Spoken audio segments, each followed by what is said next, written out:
Blake Lively did not even read the book that the movie was based on. Correct. And we're not talking War and Peace. And then she wanted to, ixnayed all of the wardrobe choices. Dear Judge Lyman, as counsel for Wayfarer Studios LLC, Justin Baldoni, Jamie Heath, Steve Sarowitz, It Ends With Us Movie LLC, Melissa Nathan, the Agency Group PR LLC, and Jennifer Abel, collectively the Wayfarer parties, we write to advise the court of an issue that the Wayfarer parties wish to address at the upcoming conference on Monday, February 3rd, 2025. Blake Lively and Justin Baldoni. Two names once whispered with admiration in Hollywood circles, now uttered with a mix of shock, disbelief, and morbid fascination. On the surface, their careers represented the quintessential Hollywood dream: success, fame, and influence.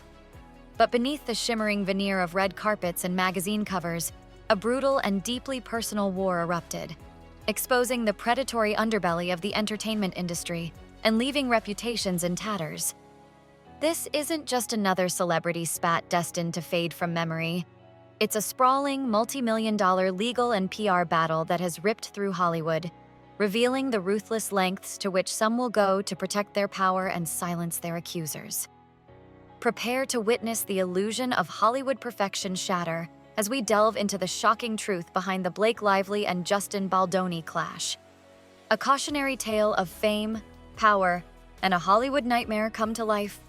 Was what Blake says, a conversation that she heard had taken place with Steve Sarowitz. Steve Sarowitz is the head of Wayfarer Studios. He is the co-founder of Wayfarer Studios along with Justin. And she says in this lawsuit that, is it interesting? She says, this is what I heard, he said, but it's presented as a quote in the lawsuit. She says that Steve said, "I will protect the studio like Israel protected itself from Hamas." The carefully constructed facade began to crumble in December 2024 when Blake Lively, a figure once synonymous with grace and charm, detonated a bombshell that reverberated throughout the entertainment industry. She filed a formal complaint detailing a series of truly disturbing accusations against Justin Baldoni, her co-star and director in the highly anticipated film It Ends With Us. Lively's allegations went far beyond typical on-set disagreements. She described a pattern of invasive, unwelcome, and frankly unprofessional behavior that created a toxic and hostile work environment. According to the complaint, Baldoni allegedly improvised intimate scenes without her explicit consent, injected gratuitous SS*Zool content into the film seemingly without justification, and subjected her to a barrage of lewd and inappropriate comments that made her deeply uncomfortable. But the most alarming claims involved a shocking invasion of privacy. Lively alleged Baldoni repeatedly entered her private trailer uninvited, sometimes catching her in incredibly vulnerable states, such as while she was undressed or even breastfeeding her infant child. The complaint painted a disturbing picture of a set environment poisoned by a profound lack of boundaries, respect, and basic human decency.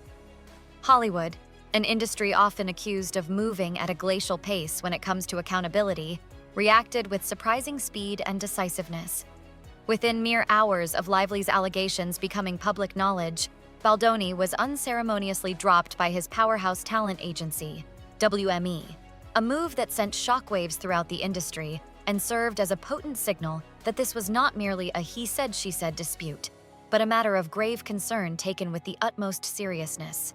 Asking for the gag order and explaining how he's talking too much. He's threatening to post stuff on public sites. So what I think is, this looks good for Baldoni, right? He's like, we want to make it all public. And sometimes lawyers can do this knowing that they can't actually do what they say they're going to do. However, Justin Baldoni, a figure who had cultivated an image of sensitivity and progressive values, was not about to passively accept the devastating accusations and the swift industry condemnation. Instead, he launched a furious and multi-pronged counteroffensive, attempting to reclaim the narrative and salvage his rapidly disintegrating career. Even before Lively's formal complaint had fully surfaced in the public sphere, she claimed Baldoni was already on the attack, allegedly orchestrating a preemptive smear campaign designed to systematically discredit her reputation and undermine her credibility. Lively asserted that Baldoni had mobilized a dedicated PR team with the express purpose of burying her professionally, fearing the potentially catastrophic fallout should she publicly disclose her experiences on the It Ends With Us set. Leading Baldoni's legal charge was attorney Brian Friedman, who vehemently denied each and every one of Lively's accusations with unwavering force, branding her lawsuit as false, outrageous, and intentionally salacious, and dismissing it as a transparent and desperate attempt by Lively to rehabilitate her own purportedly negative reputation. In a dramatic and audacious maneuver, Friedman attempted to completely flip the script, portraying Lively as the true instigator of unprofessional behavior on set. He leveled counter-accusations against Lively, alleging that she was the one who had created a hostile environment through threats, refusals to film, and ultimately sabotage of the movie's release. Claims that were immediately met with widespread skepticism and disbelief given the gravity of Lively's initial allegations and the industry's initial reaction. Yet even as Baldoni's camp aggressively fought back with vehement denials and pointed counter-accusations, a powerful tide of industry support began to swell around Blake Lively. Colleen Hoover, the celebrated author of the best-selling novel It Ends With Us, upon which the film was based, issued a deeply personal and unequivocal statement in support of Lively, lending significant weight to her claims.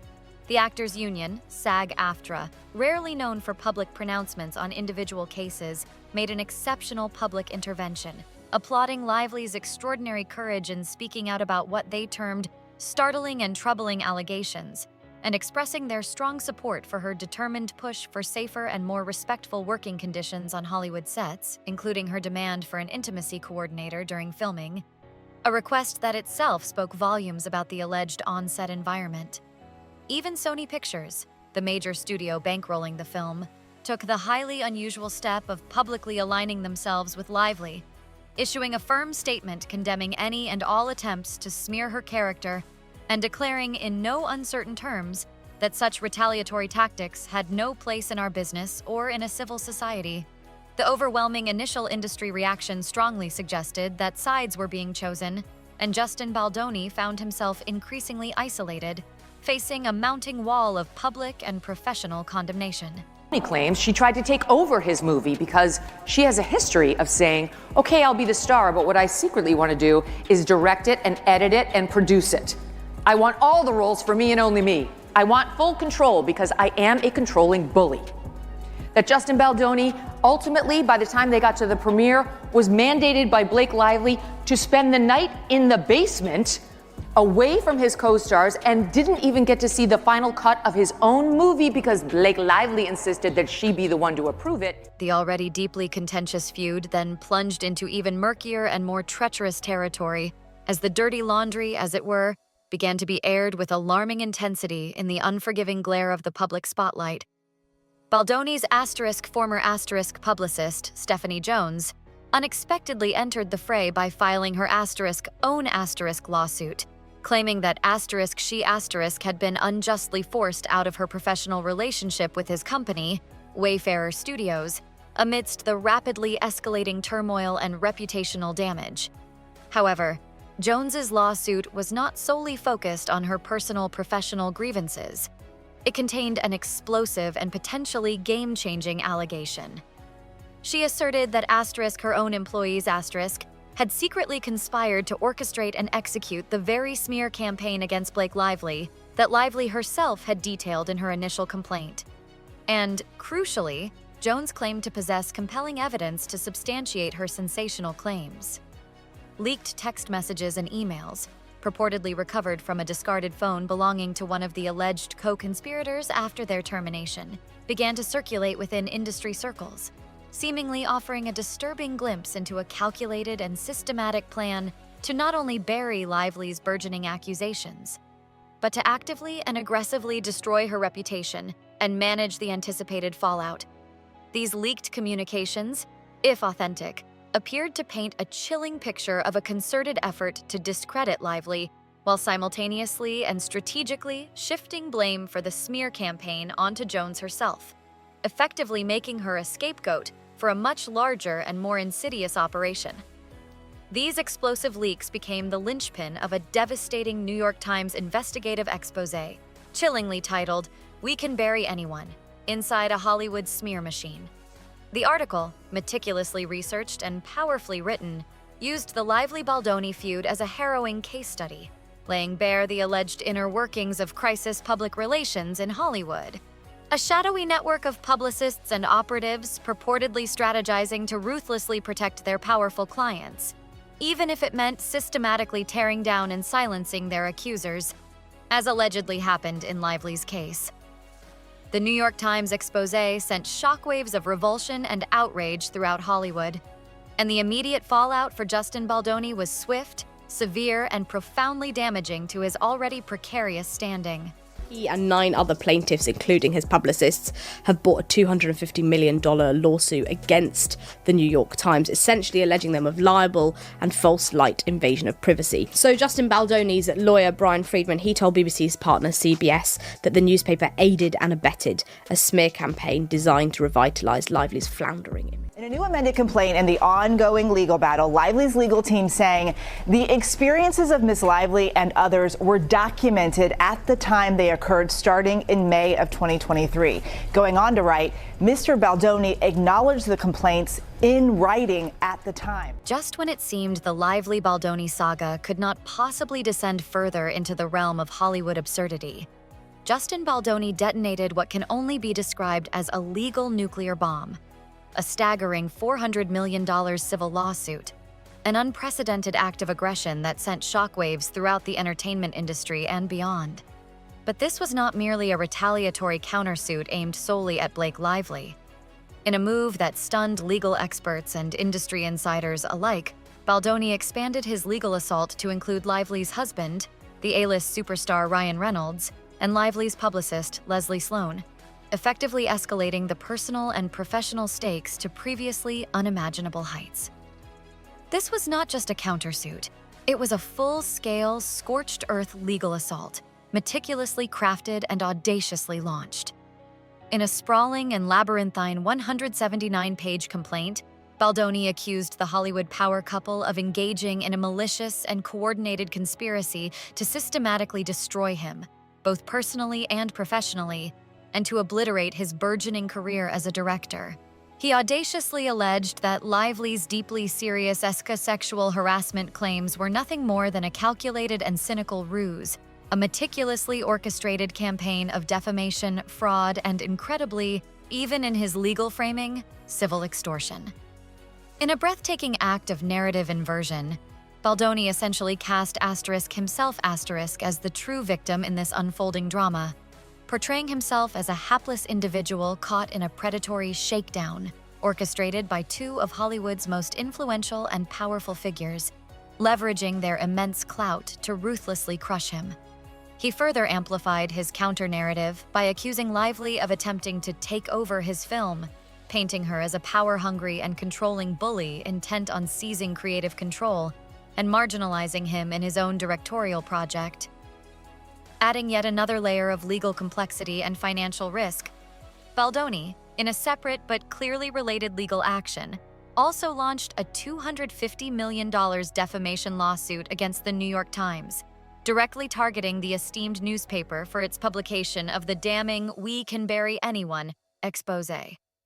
With these audacious and financially astronomical lawsuits, the Lively Baldoni feud had decisively and irrevocably transformed from a messy celebrity dispute into an all-out legal war with hundreds of millions of dollars, reputations painstakingly built over decades, and the very future trajectories of multiple careers hanging precariously in the balance. And that's part of the point that Justin's team is making in kind of complying with what they're viewing as threats made on her behalf against Justin, is like, well, there's this financial consequence to everything in addition to the strike consequences too, right? So they filmed May to June, then shut down for the strike, and then they were down until January. But I think that the strike lifted in November, but then she had all these return to work provisions. that she became uncomfortable with Justin Baldoni yesterday while she was filming. She states that Mr. Baldoni put his bare hands on her backside and said that he was trying to help her with her posture. Complainant immediately voiced her displeasure with being touched on an intimate part of her body, and Mr. Baldoni responded with, "It's fine, I'm totally hot for my wife," in a dismissive tone. The already sprawling and deeply acrimonious battle lines continued to expand outwards, drawing an ever-widening circle of peripheral players into the vortex of the escalating conflict, further intensifying the relentless media frenzy that now enveloped the entire saga. Jed Wallace, the Texas-based crisis publicist explicitly named in Lively's initial filings as a key figure in the alleged smear campaign against her, entered the legal fray with his own retaliatory strike, launching a $7 million defamation lawsuit directly against Blake Lively herself. Wallace, who vehemently maintained that he had never even met or spoken to Lively in his life, insisted that her accusations against him were entirely baseless, demonstrably false, and had caused him severe and irreparable reputational harm within his professional sphere. The legal conflict, however, was no longer confined to the sterile confines of courtrooms and legal filings. It violently spilled out onto the glossy and influential pages of Hollywood's powerful trade press, transforming the media itself into yet another fiercely contested battlefield in this unfolding war of reputations. Asterisk. The Hollywood Reporter magazine, one of the industry's most influential publications, ran a high-profile cover story on the increasingly sensational Lively Baldoni saga, but its chosen mode of presentation ignited a firestorm of immediate and intense outrage. The magazine's cover featured a cartoonish and arguably deeply insensitive illustration depicting Blake Lively not as a potential victim of harassment and retaliation, but as an outright aggressor, wielding a cell phone like a weaponized slingshot aimed directly at a fleeing Justin Baldoni. Many critics and observers immediately condemned the cover as deeply irresponsible and ethically dubious, arguing that it effectively trivialized Lively's serious and credible allegations, casting her in the role of the attacker while simultaneously and implicitly positioning Baldoni as the innocent victim of her supposed aggression. Lively herself, typically circumspect and measured in her public pronouncements, issued a blistering and unusually direct condemnation of the Hollywood Reporter cover, branding it as outrageously insulting and extremely offensive, and accusing the venerable publication of perpetuating tired and damaging tropes about women who dared to come forward with complaints of workplace misconduct, suggesting they were inherently aggressive, vindictive, and deserving of the retaliatory backlash that inevitably followed. In the face of mounting public outrage and a rapidly escalating social media backlash, the Hollywood Reporter quietly and unceremoniously replaced the controversial cover image in its digital edition, attempting to erase the public relations misstep. However, the damage, in the eyes of many, had already been irrevocably done. The media narrative itself was now undeniably a weapon in this deeply personal and increasingly bitter war, capable of inflicting its own unique and often devastating form of reputational harm, and in this particular instance, many felt that the weapon had been aimed squarely and unfairly at Blake Lively. Justin says that Blake was determined to make him the real-life villain in her story because she wasn't doing well on the promo tour for the movie. It was very tone-deaf. Her hair care line wasn't doing well. She was trying to sell booze while talking about domestic violence. Justin says the war between himself and Blake really started in May 2023 when they started shooting the movie. He claims that she was organizing a takeover strategy. In Blake's first amended complaint, Blake changed what she alleges about what happened while filming the slow dance scene, now that the footage has been released for everyone to see. So what they're saying is, now that, Justin Baldoni shared the truth of what it looks like, they're no longer making the same claims. Previously, they said Miss Lively was filming a slow dance scene for a montage in which no sound was recorded. Of course, Justin proved there was sound. Mr. Baldoni chose to let the camera roll and have them perform the scene, but did not act in character as Ryle. Instead, he spoke to Miss Lively out of character as himself. As the lawsuits multiplied, the legal filings ballooned in size and complexity, and the headlines screamed with ever-increasing sensationalism. the very real-world consequences for both Blake Lively and Justin Baldoni became starkly and painfully apparent. Justin Baldoni's once promising and ascendant directorial career was now undeniably in a state of profound crisis, teetering precariously on the brink of complete collapse. He had suffered the devastating blow of losing representation by a top-tier Hollywood talent agency. A prestigious humanitarian award that was once seen as a crowning achievement had been ignominiously rescinded in light of the allegations, and he faced open and increasingly vocal chastisement from a growing chorus of industry peers and former collaborators. His carefully cultivated public reputation, once that of a likable, sensitive, and emotionally intelligent actor and director known for his heartfelt and socially conscious projects, was now inextricably entangled with the toxic and damaging language of sexual harassment, smear campaign, and extortion. Public opinion, while undeniably complex and multifaceted, appeared to be gradually but steadily swaying against him, with many observers struggling to reconcile the gravity of Lively's accusations with Baldoni's aggressive and often seemingly tone-deaf defense strategy. Even his increasingly desperate attempts to publicly defend himself and reclaim the narrative often backfired spectacularly, inadvertently reinforcing the growing public perception of him as the primary aggressor in this unfolding drama.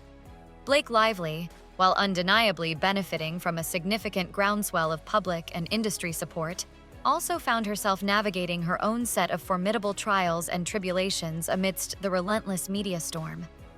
She became, as she herself described it, a direct target of what she characterized as calculated and malicious retaliatory tactics explicitly designed to tear her down, professionally and personally, for daring to speak out against powerful figures in Hollywood. Disturbing reports even surfaced indicating that Lively had received a barrage of violent and anonymous messages, prompting her to take the drastic step of seeking enhanced security measures through the courts to protect herself and her family from potential physical threats. A vocal minority of online skeptics and staunch Baldoni loyalists, predictably, launched their own counterattacks, aggressively questioning her motives and baselessly accusing her and her husband, Ryan Reynolds, of cynically orchestrating a sophisticated public relations ploy to manipulate public opinion and unfairly damage Baldoni's career. Even a seemingly savvy and strategically planned surprise appearance by Lively and Reynolds at a high-profile Saturday Night Live anniversary special was immediately dissected and cynically reinterpreted by critics and detractors as yet another calculated attempt to cynically manipulate public perception through a carefully curated, nice and funny public image, derisively dismissing it as cringe and inauthentic. Yet, amidst the swirling controversies and relentless public scrutiny, Lively herself remained remarkably resolute and steadfast in her public pronouncements, consistently framing her fight as something far larger than her own personal grievances. A principled stand against the systemic injustices and power imbalances that often silence victims and protect perpetrators in Hollywood and beyond, vowing to see the legal battle through to its ultimate conclusion as a matter of fundamental principle. However, there was simply no denying the immense personal toll that being thrust into the very center of such a high-profile and intensely polarized controversy was taking on even the most resilient and carefully managed public image. In this unforgiving Hollywood crucible, both stars had undeniably seen their carefully constructed reputations tested and challenged in ways they could never have previously imagined, and the ultimate outcome remained shrouded in uncertainty.